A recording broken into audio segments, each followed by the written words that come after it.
you all for being here today. We're here today to talk about the sales tax increases that go into effect today. They are part of the Republican leadership's budget that was adopted last fall. And we want to ensure that the public is aware of the costs of these increases and the long-term consequences they will have on our state's economy. The recent recession left a deep impact on North Carolina. The causes of the recession are varied and complicated. The solutions to seeking a full recovery, likewise, will require progressive changes to our system. Quick fixes and oversimplified tax plans are short-sighted and harmful to the long-term livelihood of North Carolinians. That is the fundamental difference between Democrats and Republicans leading our state today. We're focused on how these bills and these tax increases affect middle-class families, small businesses, and regular, hard-working North Carolinians. Republicans, on the contrary, have consistently picked against the middle class and smaller businesses, ensuring their burden while giving tax breaks to giant corporations and those at the top. Starting today, life gets a little more expensive for families in North Carolina. Republicans have raised taxes on car repair and maintenance, computer repair, and dozens of other day-to-day services. This places a new burden on middle-class families who are already feeling left behind. On the Republicans' majority's watch, wages have stagnated and North Carolina families have struggled to recover from the recession. Most families still feel insecure, and this is exactly the wrong time for Republicans to raise their taxes. What's more, small businesses will suffer thanks to these taxes. As many of you have already reported, small business owners have expressed concern over these new taxes. The vast majority of services taxed here are performed by local small businesses. These North Carolinians, with only a couple of employees trying to build their own businesses and live the American dream, are the ones that will be most affected. They were hit hardest by the recession, and they have been the slowest to recover.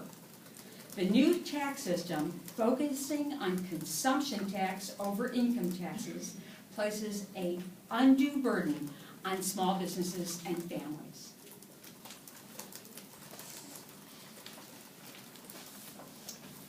Good afternoon. I'm Mike Woodard. I represent Senate District 22, Caswell, Durham, and Person counties.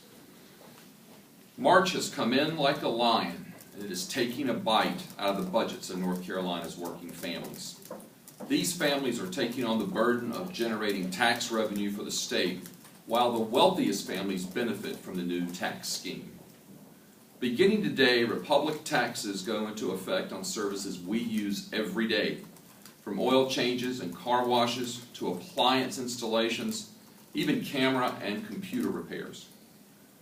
We Democrats fought against this new tax scheme in the budget last year, pointing out the direct impact these tax shifts would have on already tight family budgets. But with the Republican majority and with the governor's support, our hands were tied to offer relief to North Carolina's families. What we can do now is urge voters to stay informed. We don't want these new Republic taxes hitting your wallets unknowingly. Be prepared for the additional strain that is going to be put on your budget and plan accordingly. These taxes include a 6 to 7% increase in labor costs for car repairs, plumbing services, floor installations, shoe repairs, car wash services, clothing alterations, even blade sharpening. These are small services that can take North Carolina families by surprise. But these seemingly small changes make a big impact both to family budgets and to the state's budget. In short, the Republican budget, with its flawed tax scheme, is nickel and diming North Carolina's middle and low-income families. Thank you, Senator Woodard, and I'm Democratic Leader Larry Hall. I represented District 29 in Durham County. And again, this is the dawn of the new tax regime here in North Carolina, but it's the same old story. Republicans have claimed that the hardship that comes with these new sales tax increases is offset by an income tax cut. But in reality, this plan is, in short, just another bait and switch. Another classic robbing Peter to pay Paul. And we know who always ends up being Peter, who gets robbed, and who ends up being Paul, who gets paid. The top 1% of earners get a tax cut of $2,000. Meanwhile, low-income families are seeing an increase in their tax bill in April through a regressive flat rate that leaves low-income earners losing more of their income every year. Now Republican lawmakers are talking about making further tax cuts in the upcoming session. More loss in revenue and deepening cuts to our bare bones budget that will once again hurt low-income earners, our working families in North Carolina, while those at the top will continue to get more tax breaks. So there's been rumor of a Carolina comeback. Some people say, well, maybe it's stalled. Well, it hadn't stalled. Middle-class families and working families in North Carolina haven't seen it, haven't gotten a whiff of it. It's not even close. They've been left behind in this so-called recovery. And it has been clear that the sacrifice of many has resulted in resurgence for North Carolina's elite only. It's easy to pander to voters around election time. There will be every promise in the world. Smokescreen benefits to the middle-class families, and this is imperative. Voters must pay attention. They must look past the smokescreen, past the bait and switch, and understand the long-term implications of this unbalanced tax system. More breaks to the rich and out-of-state corporations, more burden for working families in North Carolina. Now, these sales taxes on working families should not be used to pay for another income tax for the wealthy, elite, and out-of-state corporations here in North Carolina. It's simply irresponsible, and North Carolina working families are paying the price. We can't afford to continue doing this and have North Carolina survive. We're losing our working families, we're losing our middle class, and our working poor are subsidizing big tax cuts for the well-to-do. We'll take any questions. Yes, sir. Representative Hall, you mentioned, they're going to be proposing more tax cuts coming up. I know one of them they're looking at is raising the zero income bracket. Are you saying that y'all will oppose that, or?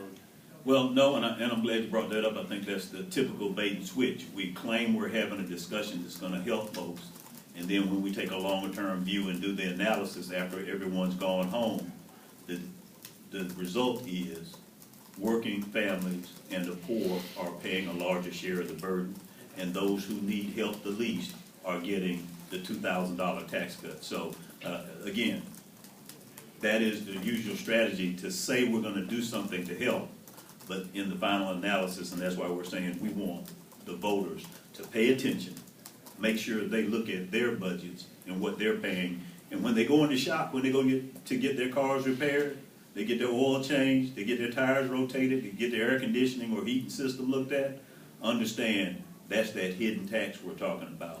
This starts today. So I hope you got your tire rotations done. I hope you got your car repairs done. I hope you got all that. I hope you don't have to have a car towed and repaired. I hope you don't have to have any of that. As a matter of fact, I think this might be proof that Republicans really do believe in public transportation, because they're making it impossible for people to operate individual vehicles. Yes, My car repaired back in December. Had to get new struts. But you had to take a loan so you could pay it off over time and still pay less than. I had to pay a lot more this time for new struts this month than I would have in December. Senator Rucho said this morning, I think it was a direct quote, every family in every bracket is seeing lower taxes under our plan. Can I speak to this? Yeah, absolutely. I've heard Senator Rucho say that. He says you could look in every North Carolinian will see it in their paycheck. For most North Carolinians, they're going to need a magnifying glass to find the tax cuts Senator Rucho touts. If you look at North Carolina's median income, which is about, I think I wrote it down, 38,000, Terry's got my sheet. But if you look at the middle 20% of North Carolinians' families, that income range is from $38,000 to $55,000. The tax cut that they receive is, you can look at two different reports. One said $45. We've seen estimates as high as $60. That's it. The middle 20% of North Carolinians, 10% around the median, will see an income tax of about tax cut of about $60. You get paid every 2 weeks. Where's that? $2 every paycheck? You go to and get a car repair, and we saw the Bureau of Labor Statistics says that a family that earns $38,000 a year will spend about $630 a year in car repair and maintenance. That's taxed now. Assume a third of that's labor. That's about $15 extra new taxes a year. If you get a $50 tax cut, the first 15 of that's going on your just maintaining your car. You get your shoe repaired, you need a computer repair, you buy a new refrigerator, Rucho's $60 tax cut is gone. Is gone. So, I'm sorry, it's not there. You need a magnifying glass to see it in your paycheck, and you're losing it with this tax scheme that took effect today.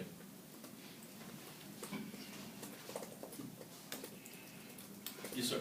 So, as I understand this new sales tax, a portion of the local tax, or the local option add-on, is going to be distributed through this formula to benefit more rural counties than urban counties. Does that continue to be a concern for you guys, that somebody who's getting their car repaired in Wake County, 2-3% of that is not going to serve any services or government stuff in Wake County? Absolutely, particularly since when we asked about the formula, we were told it was a secret. So, folks in Buncombe County aren't going to see any of that revenue. And that's definitely a concern to me. Let me have my sheet there, Terry. I'll speak. No, that's okay. Don't worry. And if you compare, again, you all have heard me before on this, representing an urban county and two smaller rural counties. Median household income in Durham is $52,000. Caswell County is $35,000. That's a pretty big gap in my district alone. Are the Durham fees going to be able to help Caswell County folks a lot? Caswell County folks are going to have to get their car repaired and pay roughly the same prices that my constituents in Durham are going to pay. So the charges are the same. Shoe repair is the same. Getting your knife sharpened is the same. The taxes are the same. So how does it help? We had other options. You all know we talked about this when we talked about the budget. There were many other options we had for redistributing the sales tax. This was not the best way to do it, but again, our ideas were shut out. And the majority and the governor embraced this scheme of redistributing tax income from the urban counties to the rural counties. There was a better way to do it. This was not the way to do it. One final point to make. As we talked about the reason, and again, it's been referred to as a scheme, this whole tax plan, and that's probably an accurate description. But one of the reasons that people said, well, we'll shift these taxes to low-wealth counties and areas of the state so we can help them out. Now, we're saying that on one hand, while at the same time, we've eviscerated all of the organizations and additional support that was provided to communities, whether it was for their infrastructure or business location or other things that truly could have helped these businesses grow, reductions in education funding that would have helped them develop workforce. So we're really not making up for the damage we're doing to our local counties, to our local towns and communities by the other cuts we're making. And this, again, is a fig leaf to cover up what's really going on. So again, we're into the bait and switch. We're giving you a minuscule benefit, while at the same time, don't watch what we're doing with the other hand as we cut away all of the support you could have for your community to truly grow and prosper and benefit. And that question wasn't even a Republican-Democrat question last year. It was an issue in the Republican caucus. That was negotiated in the Republican caucus so that you could keep two of the leading members, thought leaders on this happy. So that was their compromise, not ours. For clarification, because I'm actually just not hearing about this. So what's happening is they're implementing a regressive flat tax and replacing it with sales tax, and they're raising the taxes for services in order to cover the costs that they just slashed. Well, I think the better way to term it is they're raising the sales tax to pay for the loss of revenue from income taxes and telling you that you're paying less, when in fact, as Senator Woodard has accounted, you're paying